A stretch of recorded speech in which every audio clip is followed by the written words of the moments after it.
데살로니가 교회는 믿음의 역사와 사랑의 수고와 소망의 인내가 넘쳐난 교회입니다. 그들은 환난 가운데서도 믿음을 잘 지켜왔고 형제를 사랑하는 것을 열심으로 실천하였습니다. 그들은 소망 가운데 인내하며 주님이 다시 오실 것을 소망하며 간절히 기다리고 어떠한 역광과 환난에도 흔들림 없이 서 있었습니다. 그럼에도 불구하고 그들에게는 딱 한 가지의 고민이 있었습니다. 이에 대해서 바울은 13절에 이렇게 말합니다. 형제들아, 자는 자들의 간하여는 너희가 알지 못함을 우리가 원하지 아니하노니 이는 소망 없는 다른 이와 같이 슬퍼하지 않게 하려 함이라. 데살로니가 교회는 예수님의 다시 오심을 믿었습니다. 그날에 새하늘과 새 땅이 열리고 참된 구원의 날이 될 것임을 알고 있습니다. 그런데 그들에게 한 가지 고민이 있다면 그날에 이르지 못하고 먼저 죽은 자들에 대한 안타까운 생각에 슬퍼하였다는 것입니다. 그것이 그들의 고민이었습니다. 바울 사도는 이에 대해서 설명합니다. 이를 통해 소망 없는 사람들처럼 슬퍼하지 말라는 것입니다. 14절에 우리가 예수께서 죽으셨다가 다시 살아나심을 믿을진대 이와 같이 예수 안에 자는 자들도 하나님이 그와 함께 데리고 오시리라. 진정한 소망은 믿음에서 기초합니다. 그 믿음이 무엇입니까? 예수님께서 죽으셨다가 다시 살아나셨음을 믿는 것입니다. 이 땅에 사는 동안 이 믿음을 가진 이들은 죽음이 아니라 잠시 자는 것입니다.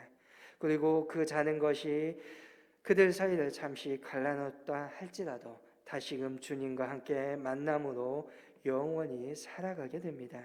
그래서 이미 죽은 자들은 예수님이 재림하실 때에 주님과 함께 데리고 오시겠다라고 말하고 있는 것입니다. 그리고 그 날은 부활의 날일 것입니다. 주님이 재림하실 때에 하늘로부터 예수님을 믿다가 자는 이들이 함께 오고 이 땅에서 육신과 부활하여 새로운 신령한 몸으로 변화되고 이 땅에서 부활하게 될 것입니다. 그렇기 때문에 15절의 말씀처럼 그날에 이렇게 신령한 몸으로 변화되는 이 놀라운 부활의 역사가 자는 자들에게 먼저 일어나게 될 것이다 라고 말합니다. 이때 하늘로부터 호령과 천사장의 소리가 하나님의 나팔 소리가 울려 퍼지게 될 것입니다. 17절의 말씀을 보면 구에 살아남은 자들이 어떻게 될지에 대해도 설명합니다. 예수님이 다시 오실 때 이 땅에 살아남아 있던 사람들 죽음을 보지 않고 주님을 만나게 될 것입니다.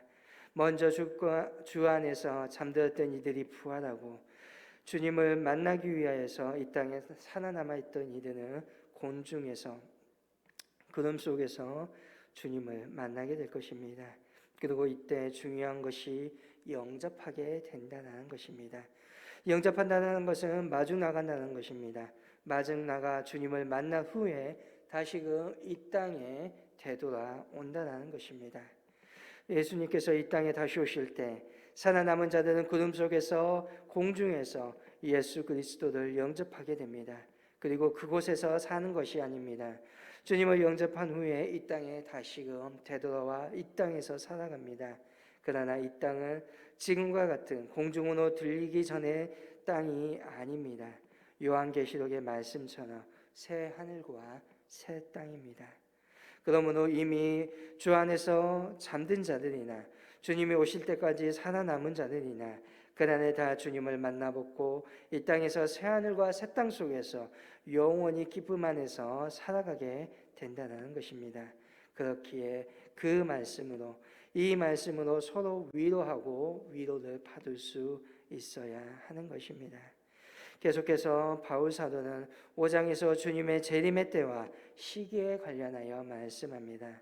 1절에 형제들아 때와 시기에 관하여는 너희에게 쓸 것이 없음을 주의 날이 밤에 도둑과 같이 이를 줄을 너희 자신이 자세히 알기 때문이라고 말합니다. 우리가 너무나도 잘 알고 있는 말씀이고 정말 꼭 기억해야 되는 중요한 말씀입니다. 주님의 날은 예수님의 재림은 도둑과 같이 임할 것입니다. 이는 아무도 모르게 임한다는 것이 아니라 갑자기 임하게 된다는 것입니다. 도둑이 예고하고 찾아오는 법은 없습니다. 도둑이 몇 날 며칠 이 시간에 내가 가겠습니다라고 말하는 도둑은 없지요. 그렇게 주님의 날은 예고 없이 갑자기 임하게 됩니다. 그렇지만 주님이 오심을 예수님께서 다시 재림하게 되신 것을 모든 사람이 보게 될 것입니다. 그날은 분명 갑자기 임하지만 아무도 모르게 임하는 날이 아니라는 것입니다. 16절의 말씀처럼 주님이 오실 때 호령과 천사장과 하나님의 나팔 소리가 울려 퍼질 것이고 모든 사람이 그 소리를 듣게 될 것입니다. 우리는 이 사실을 명심해야 합니다. 주님이 오시는 그날은 분명 때는 알 수 있지만 모든 사람들이 주님 오심을 보게 된다는 것입니다. 3절의 말씀처럼 세상의 사람들이 전혀 생각하지 못하고 편안하다 안일함 속에 빠져 살아가고 있을 때에 갑자기 임합니다. 그러나 우리 믿는 자들에게는 주님 오심이 갑작스러운 일은 아닐 것입니다. 왜냐하면 성경은 4절에서 우리에게 도둑같이 올 것이라 미리 말씀해 주고 있기 때문입니다. 도둑이 언제 올 것이라 만약 도둑이 올 것이라고 경고한다면 분명 집주인은 언제가 될지 모르겠지만 단단히 대비하게 될 것입니다. 바로 그러한 이야기입니다. 언제 오실지는 모르지만 오신다는 것을 믿고 확신하는 우리는 그것을 대비하고 깨어 있으면 된다는 것입니다. 항상 깨어 있어 주의 말씀 안에 붙들고 있다라면 두려울 것이 없다라는 것이지요. 주님 오시네 놀라거나 두려워하거나 당황하지 말라는 것입니다. 그러면 어떻게 우리는 깨어 있어야 합니까? 8절에 말합니다. 우리는 낮에 속하였으니 정신을 차리고 믿음과 사랑에 호신경을 붙이고 구원의 소망의 투구를 쓰자라고 말씀합니다. 호신경은 우리의 가슴을 보호해 주는 갑옷입니다. 믿음과 사랑으로 가슴을 보호하라는 것입니다. 다시 말하면 믿음과 사랑으로 두려워하지 말고 담대하게 서 있으라는 것입니다.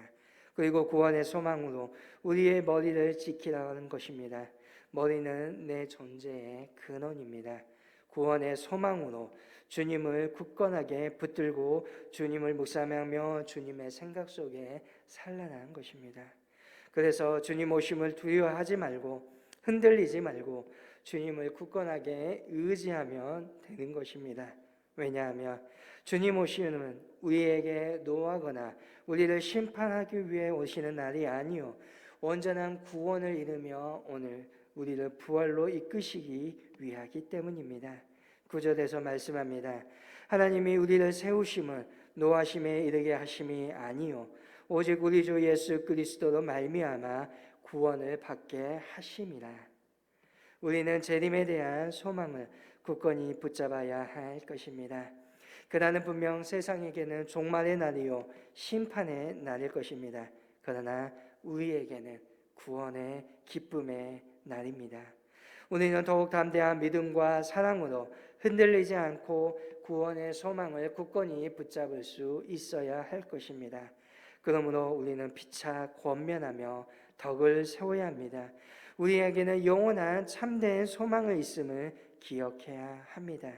이미 주 안에서 잠들고 있는 사람이나 지금 이 땅에서 신앙으로 주의 권속으로서 그날이 오기까지 기다리며 인내하는 우리 모두가 다시 그날이 되었을 때 만나게 될 것이고 영원한 새 하늘과 새 땅에서 믿음으로 살아가게 될 것임을 저와 여러분은 소망하며 기다려야 합니다.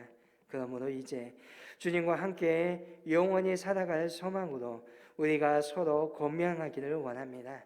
우리 안에서 이 소망을 붙들고 더욱더 사랑하기를 원합니다. 함께 믿음으로 굳건히 서가며 함께 권면하며 인내하며 주님의 다시 오실 그날을 기쁨으로 기다릴 수 있는 믿음의 저와 여러분 될 수 있기를 주님의 이름으로 간절히 소망합니다.